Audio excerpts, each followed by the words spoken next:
Hello friends, आज के video में अगेन हम लोग मल्टीपल टॉपिक पे बात करेंगे। जो सबसे पहला टॉपिक है वो है आज के मार्केट का हाल। मार्केट कैसा है अभी? निफ्टी 50.03% ऊपर है। बैंक निफ्टी का भी वही हाल है, हल्का सा ग्रीन में है, कभी भी रेड भी हो सकता है। इवन निफ्टी 50 को मैंने कुछ देर पहले रेड भी देखा था। स्मॉल कैप 100 का क्या हाल है? स्मॉल कैप 100 आपको 0.5% ऊपर है, मिड कैप आपको 0.56% ऊपर है, मिड कैप 100। और जो सबसे इंटरेस्टिंग होता है वो है एडवांस डिक्लाइन का चार्ट। तो इस बार एडवांस डिक्लाइन अगर देखा जाए तो 1874 शेयर ग्रीन में है एंड रेड में है आपको 894 शेयर। इसका मतलब क्या है? ज़्यादातर लोगों का शेयर आज ग्रीन होगा। स्मॉल कैप भी ऊपर है, मिड कैप भी ऊपर है, एडवांस डिक्लाइन का रेशियो भी ऊपर है। तो मेरे ख्याल से ज़्यादातर लोगों का पोर्टफोलियो आज आपको ग्रीन में ही होगा। डिपेंड करता है कौन से सेक्टर का आपके पास कंपनी है। तो ऑन एन एवरेज 0.5 to 1% ऊपर होना चाहिए ज़्यादातर लोगों का शेयर। और उससे भी बड़ा जो इंडिकेटर है वो है आपको स्मॉल कैप 250 जो कि 0.67% ऊपर है। That is portfolio can be higher compare to आपको इंडेक्स। एंड मिड स्मॉल 400 आपको 0.6% ऊपर है। तो पोर्टफोलियो इंडेक्स को बीट कर रहा होगा आज ज़्यादातर लोगों का। तो ये रहा मार्केट का हाल। मार्केट आज अच्छा है, इंडेक्स से बेटर होना चाहिए आपका पोर्टफोलियो। अब हम लोग आते हैं डिफरेंट कंपनी का एनालिसिस करते हैं। देखो, बहुत लोगों ने मुझसे पूछा कि सर केपीआई ग्रीन का ना कर्ज बढ़ता जा रहा है, डेप्ट बढ़ता जा रहा है, क्या ये कोई रेड फ्लैग है और डेप्ट क्यों बढ़ता जा रहा है डे बाय डे? देखो, पहली बात ना, आपको अगर समझना है कि केपीआई ग्रीन का आपको डेप्ट क्यों बढ़ रहा है तो आपको ये समझना पड़ेगा कि उसका बिजनेस है क्या। उसका बिजनेस क्या है? उसके बिजनेस को आप मेजरली दो पार्ट में आज के टाइम पे बांट सकते हो। वो है क्या? एक ईपीसी वाला डोमेन है, एक है दूसरा आपको आईपीपी वाला। ईपीसी में क्या करते हैं? कोई कंपनी उसे बोलेगा कि तू मेरे लिए 100 मेगावाट का एक सोलर प्लांट बना दो और मुझे दे दो, तो वो क्या करेंगे? इनको पैसा देंगे, ये सोलर प्लांट बना के हैंड ओवर कर देंगे। वहीं पर आईपीपी पे क्या होता है कि ये लोग आपको खुद के पैसे से पावर प्लांट बनाएंगे और उससे इलेक्ट्रिसिटी सेल करेंगे जनरेट करके। तो सीन क्या है कि कंपनी इज धीरे धीरे शिफ्टिंग टुवर्ड आईपीपी। ऐसा नहीं है कि ईपीसी को छोड़ रही है, ईपीसी विल बी मेजॉरिटी, पर लॉन्गर टर्म के लिए ये लोग अपना आईपीपी का पोर्टफोलियो बढ़ाएंगे ताकि रिकरिंग रेवेन्यू आए, ठीक है, और इसमें मार्जिन भी अच्छा होता है। देखो, तो आईपीपी में होता क्या है कि ये लोग अपने पैसे से बनाएंगे, लेकिन इससे पहले आता है पीपीए। ये लोग क्या करेंगे? किसी और से आपको पावर परचेज एग्रीमेंट करेंगे। फॉर एग्जांपल जीयूवीएनएल ले लो। जीयूवीएनएल क्या बोलेगी इनको कि मैं तुमसे इलेक्ट्रिसिटी खरीदूंगा, तुम मेरे लिए 1 गीगावाट का सोलर प्लांट बनाओ, ठीक है। फिर ये क्या करेंगे? आपको बैंक के पास जाएंगे, ये पीपीए दिखाएंगे और बोलेंगे मुझे लोन दो, मुझे सोलर प्लांट बनाना है।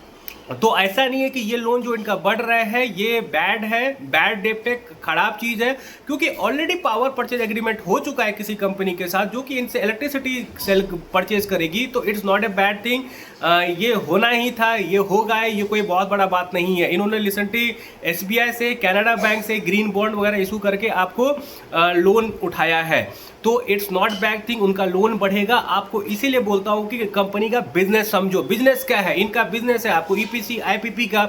आईपीपी में समझो कि कर्ज उठाना ही पड़ेगा। अगर इनको 1 गीगावाट का सोलर प्लांट बनाना है तो इनको 3,500 करोड़ से लेकर 4,500 करोड़ तक खर्च करना पड़ेगा, विच इज मैसिव। तो ये कंपनी यहाँ इतना पैसा लाएगी कहाँ से? उसके पास ऑप्शन नहीं। कितना प्रीफरेंशियल कर लोगे भाई तुम, कितना क्यूआईपी कर लोगे? आईपीओ तुम ऑलरेडी लेके आ चुके हैं, तो इसके पास ऑप्शन नहीं है। दे हैव टू गो कर्ज का रोड। इनके पास और कोई ऑप्शन नहीं था, इसलिए ये आप देखोगे तो कनाडा बैंक से पैसा उठाई है, एसबीआई से पैसा उठाई है, ग्रीन बॉन्ड लेके आई है। तो आप इसी वजह से देखोगे इनका आपको इंटरेस्ट भी रेट बढ़ा है एंड इसी वजह से इनका देखोगे आपकी डेप्रिसिएशन भी बढ़ा है।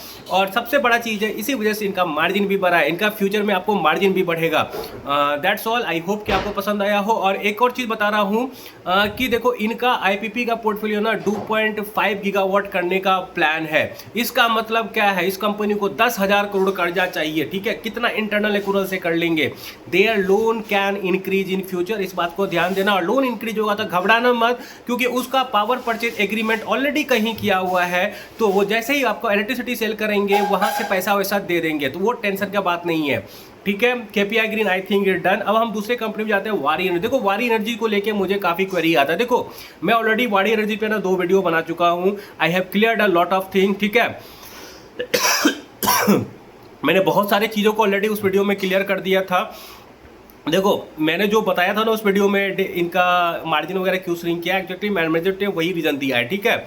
मैं यहाँ से बताना क्या चाहता हूँ कि आप ये बात समझो कि वारी एनर्जीज के पास आपके टाइम पे 26 गीगावाट सोलर मॉड्यूल बनाने का आपको नेम प्लेट कैपेसिटी है, लेकिन उससे बनेगा कितना मॉड्यूल? उससे अधिक से अधिक बनेगा 20 गीगावाट मॉड्यूल। आज के टाइम पे 12.6 gigawatt module date is FY26 में कंपनी ने 12.6 गीगावाट मॉड्यूल सेल किया है, ठीक है। और अधिक से अधिक कितना प्रोड्यूस कर सकते हैं? 20 गीगावाट। तो मॉड्यूल से इनको अब 50% का डेल्टा बचा हुआ है। इनको जो बड़ा किक मिलने वाला है वो इन्वर्टर, ट्रांसफार्मर वगैरह से नहीं मिलेगा, वो इनको मिलेगा बेस के बैटरी से, और दूसरा इनको मिलेगा ग्रीन हाइड्रोजन से।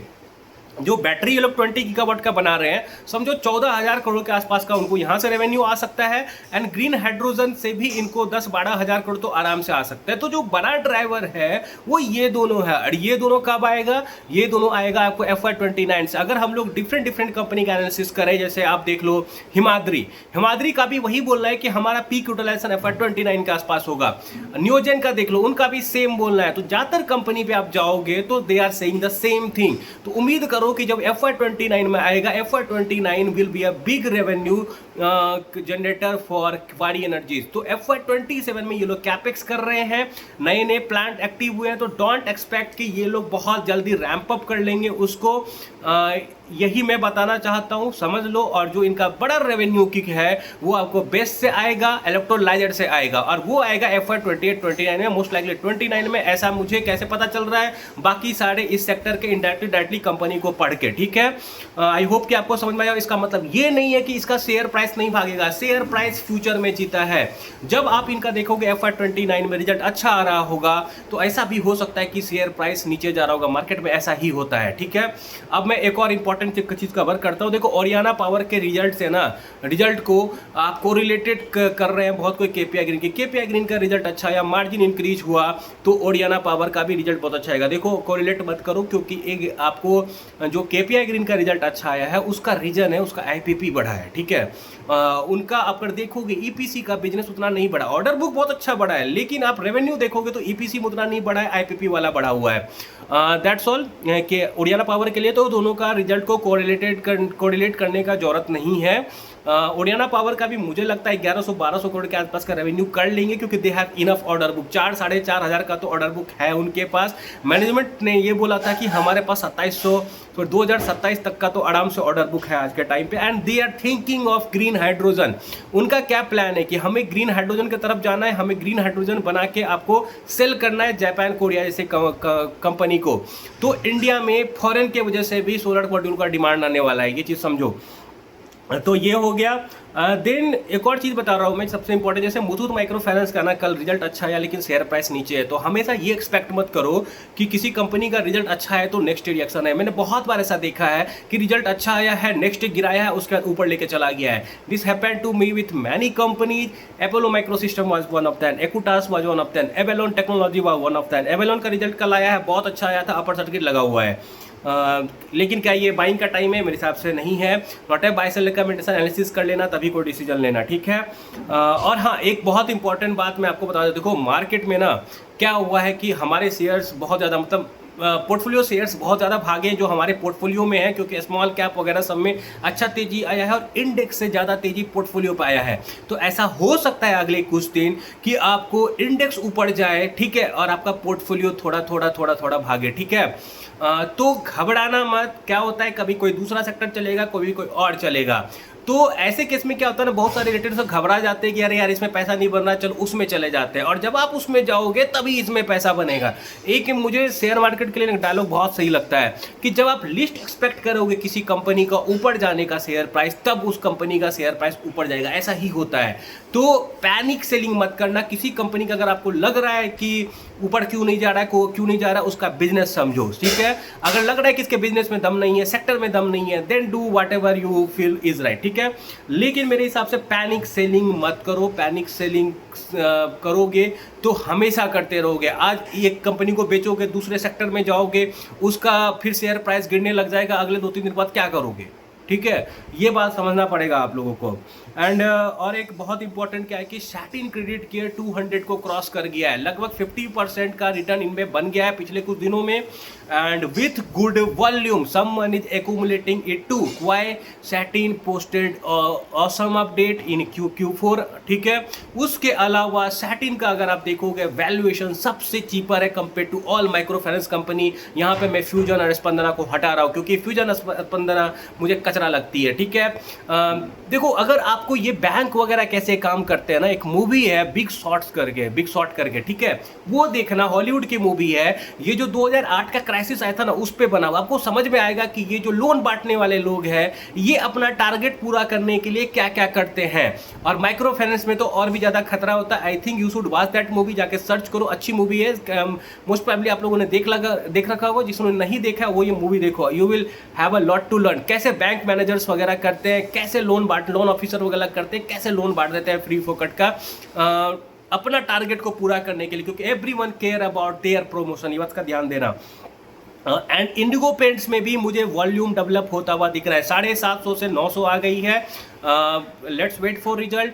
एंड एक और इंपॉर्टेंट बात बताने वाला था कि देखो अब ना क्या होगा, मेरे हिसाब से रिजल्ट बेट एक्शन होगा। लोगों का ना पोर्टफोलियो जितना भागना था बिना रिजल्ट का वो भाग चुका है शेयर लेवल पे ऑलरेडी रिकवरी आ चुका है। अब जिसका कंपनी का रिजल्ट अच्छा आएगा वो ऊपर जाएगा, जिसका नहीं आएगा वो नीचे जाएगा। और ज़्यादातर कंपनी का आज के टाइम पे जो रिटेल इन्वेस्टर होल्ड करते हैं उनका रिजल्ट नहीं आया होगा। May 30 लास्ट डे होता है, तब तक सबका रिजल्ट आ जाएगा।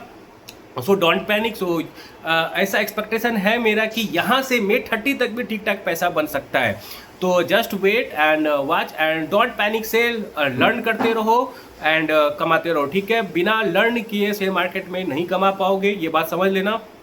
बुल मार्केट आने वाला है, बहुत लोग कमा लेगा अभी, तो क्या होगा बाद में नुकसान हो जाएगा। बेटर है कि सीखने पे ध्यान दो, सीखोगे तो सब कुछ हो जाएगा, ठीक है।